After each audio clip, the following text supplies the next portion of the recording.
Querido amigo, estamos chegando ao final dos estudos do profeta Oséias e hoje vamos estudar o capítulo 12, os versículos 1 a 14.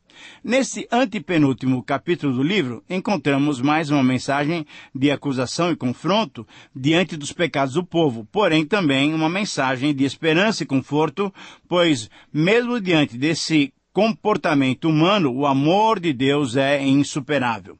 O amor que Deus ensina não é o amor que o mundo vive e valoriza. Notemos as diferenças. O mundo fala de algo que se sente.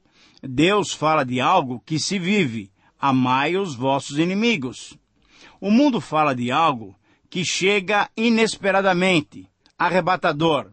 Deus fala de algo que chega deliberadamente. Orai pelos que vos perseguem. O mundo fala de algo que cega e nos domina. Deus fala de algo pelo qual podemos optar e controlar. Se amardes os que vos amam, que recompensa tendes? Uma quarta diferença, o mundo fala de algo que se recebe. Deus fala de um amor que se dá.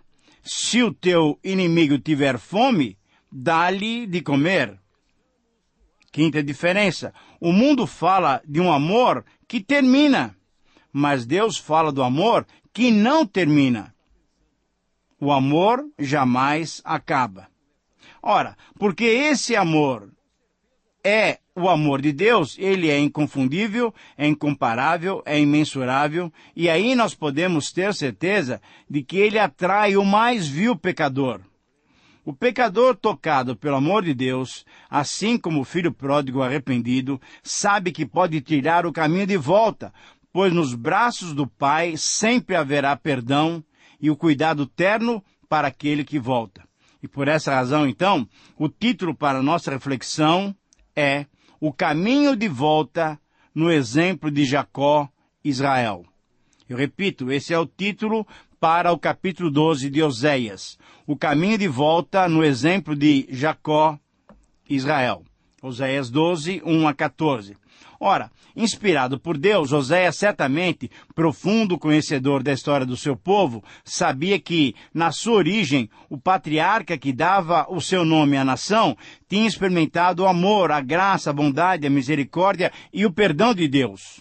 Oséias, então, usa a história de Jacó para chamar a atenção da sua geração, mostrando-lhes como Deus os convidava para voltar para que pudesse lhes perdoar. Oséias relatou que Jacó foi sempre alguém que não ficaria para trás. Ele não queria ficar para trás.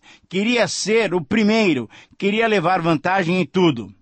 E desde que estavam no útero de Rebeca, sua mãe, houve uma disputa entre ele e Esaú, seu irmão, a ponto dele ter nascido segurando o irmão pelo calcanhar.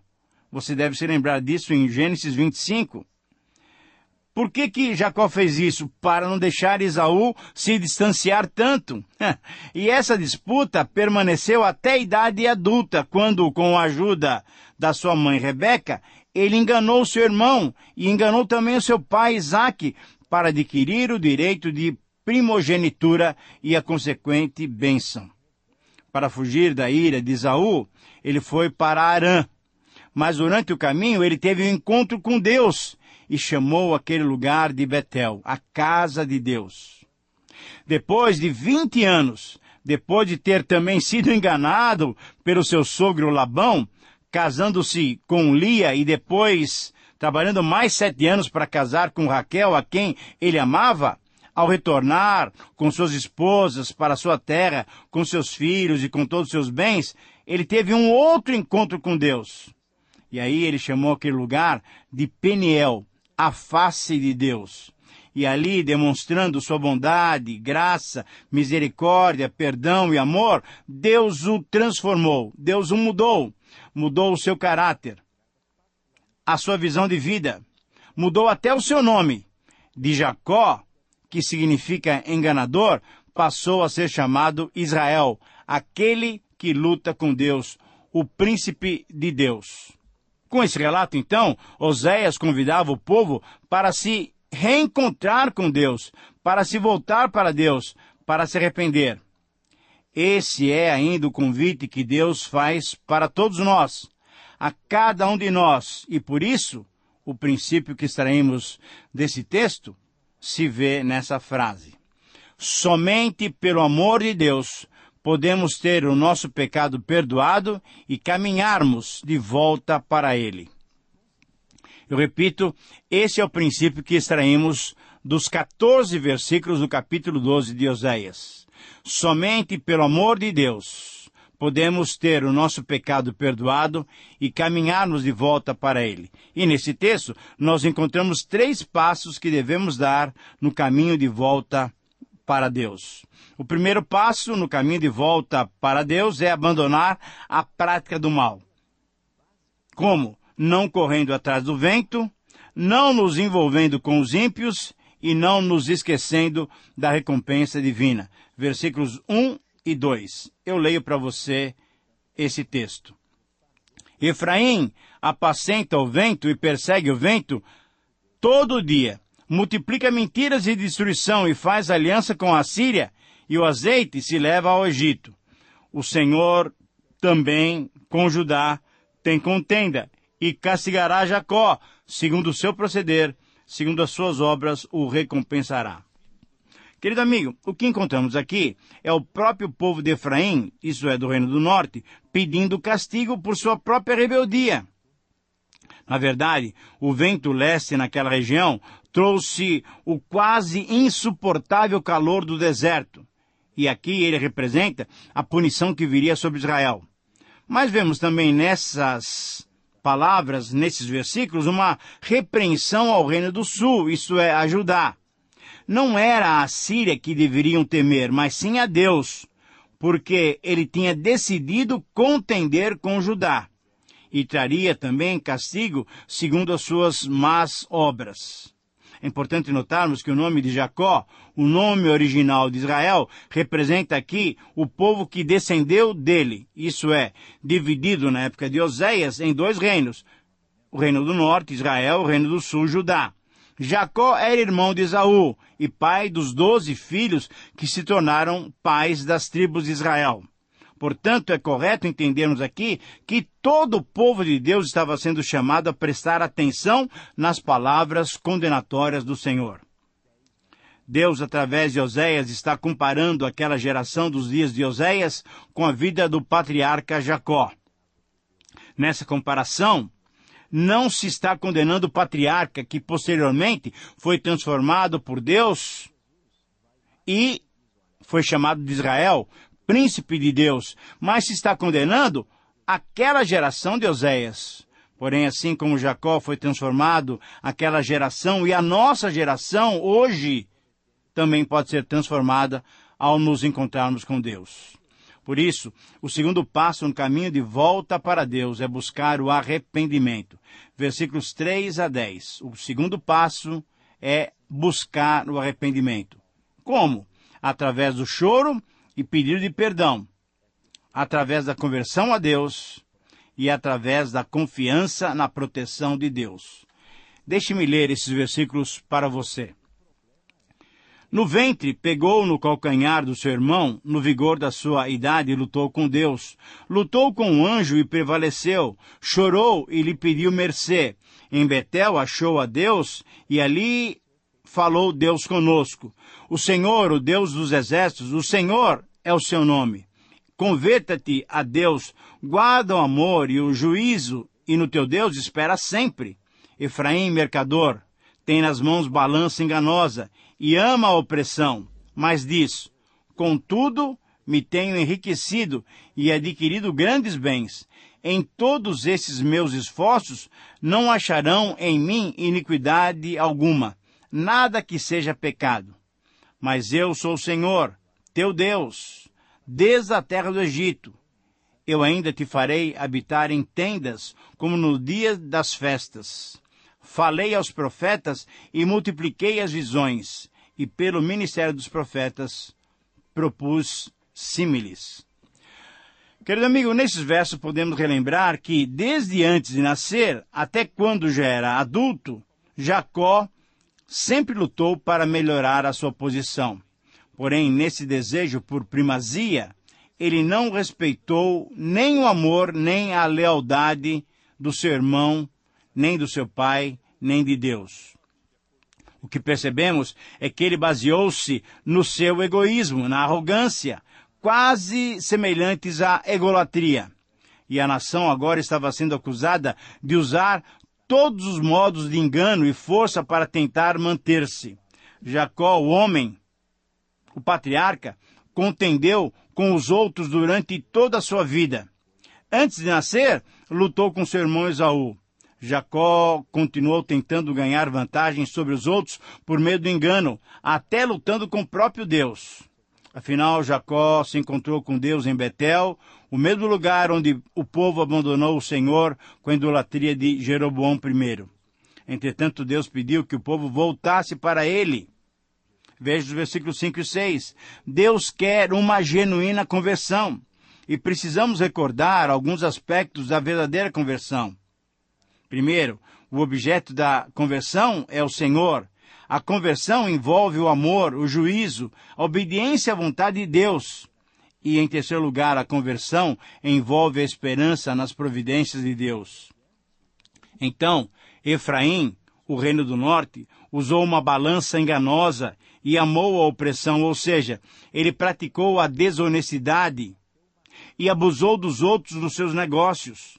Literalmente, o versículo 7 sugere que Efraim, isso é Israel, se tornou um Canaã, um comerciante desonesto.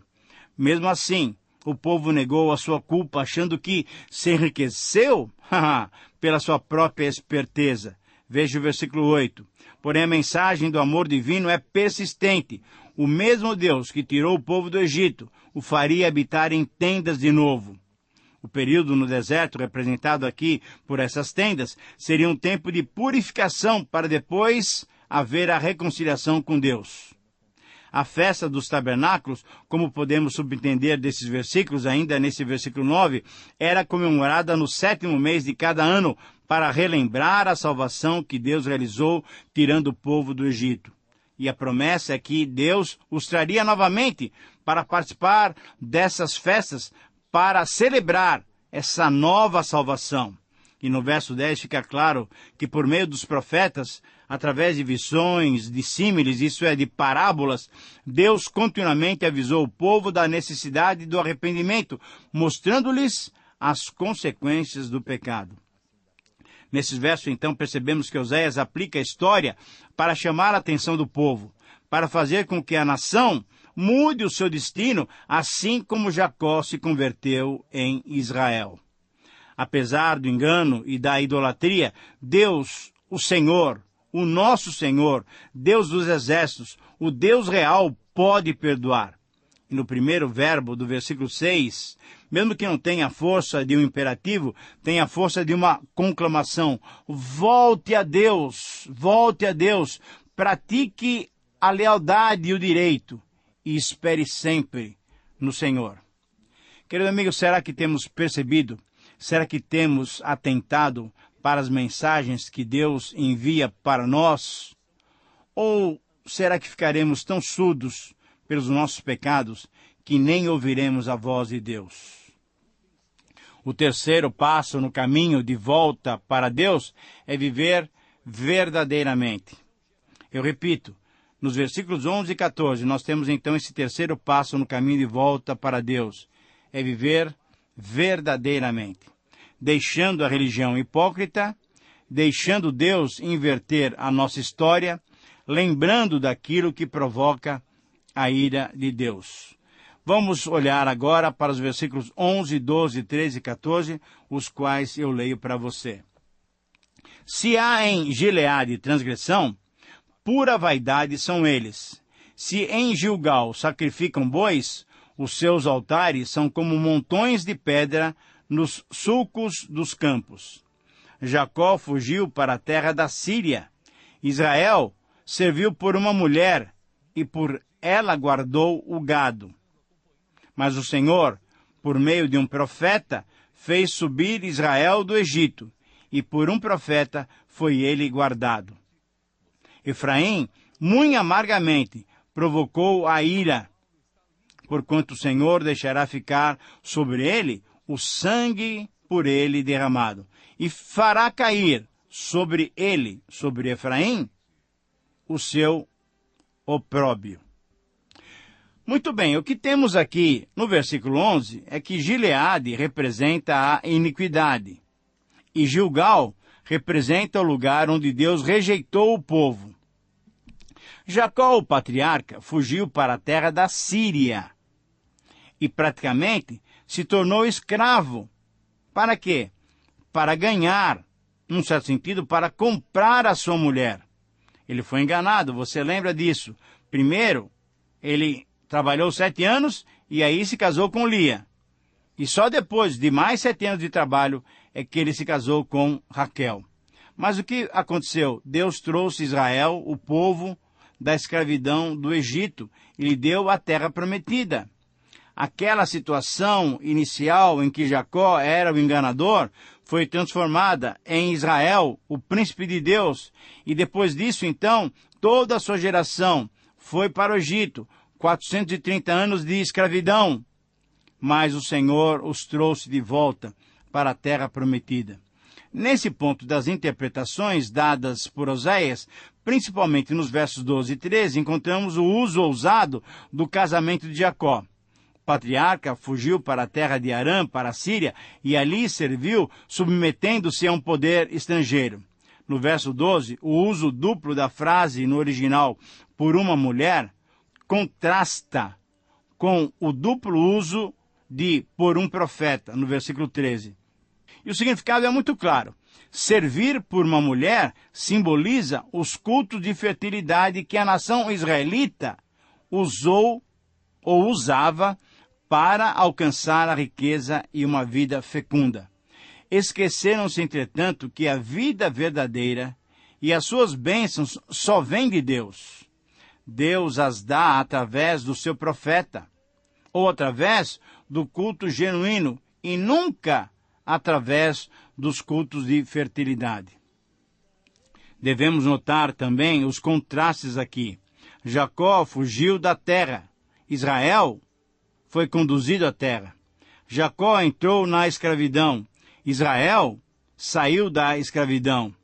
Jacó cuidou do gado do outro. Israel foi guardado pelo profeta de Deus, isso é, por Moisés. No verso 14 temos mais uma sentença acusatória. É uma declaração absoluta com um significado claro. Efraim tem provocado com amargura o seu Senhor, e o Senhor deixará sobre ele a sua culpa de sangue. O único Senhor é Deus Criador, é Yahvé. Ao invés de servir com gratidão, o povo provocou o Senhor à ira. O povo teria que pagar pelo sangue derramado na terra. E devemos lembrar que o sangue derramado exige castigo. E assim chegamos ao final do nosso programa.